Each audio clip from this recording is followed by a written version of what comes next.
Well, hey everyone, what's up? Welcome back to the channel. Today we're going to take a look at the Eachine MC01 micro VTX antenna and camera. So today I'm going to go over some of the differences between this and, let's say, the Quantum micro VTX camera. So we'll get right into that. Well, okay guys, I'm going to go ahead and plug this in.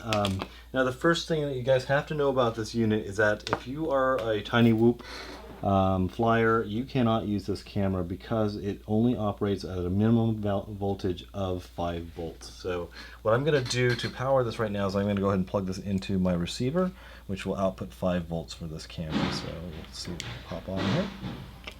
And there we go, you can kind of see things going on there. Now, this has a removable cable out of the bottom here, and this will allow you to operate this off of, let's say, a JST plug. You could plug that into a JST connector, or they also offer these 3 balanced leads, which you would solder these to the outside of the 2 leads, I believe, to power this.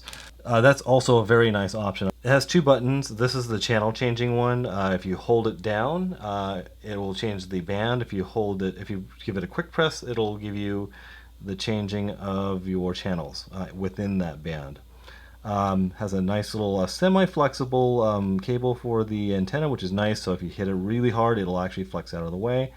Has an orientation button, and I'll go over that in just a second. So the one thing that's pretty cool is that it has this nickel-plated antenna, and as you guys know, if you've seen the other kind of copper or brass, I think they're copper tops, they tend to oxidize after a while, and they start looking pretty dingy. I don't know if that affects the transmission or not, but you'd have to ask Alex Grieve for that one. But that nickel coating, I'm not sure if it makes it more durable, but it definitely feels more stiff than the ones that I've tried when I'm bending them back into place. So this has got a nice bit of a structure to it.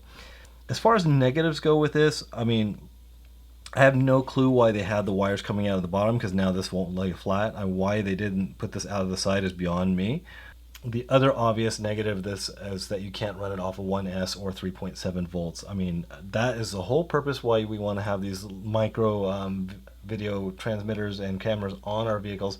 So in other words, if you wanted to use it for a micro radian or a tiny whoop, you just can't do it because you don't have the type of voltage on there. And who wants to run a step-up voltage regulator on such a small craft? So let me just show you one thing that's pretty cool. If you press and hold this button right here, look at the image here, you're going to see that the image is going to flip. So now that is flipped. So in other words, if you want to mount this upside down on your airplane or whatever you're putting it on, a quadcopter, you can do that. And I believe you have a sideways orientation as well. Let me see. Don't know if you can do it this way or not, if it senses it or not. No, it's still upside down. Yeah, I think there's a way of changing the image to the side. So if you want to stick this out of the side of your airplane, you could, I think. So don't hold me to that, you guys.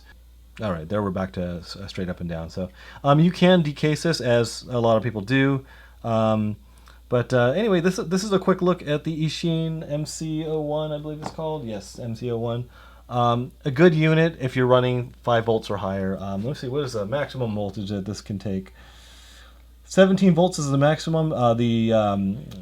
It is 600 TV line, which is nice. That'll be a real fast transmission. You won't get lagged down by extra TV lines.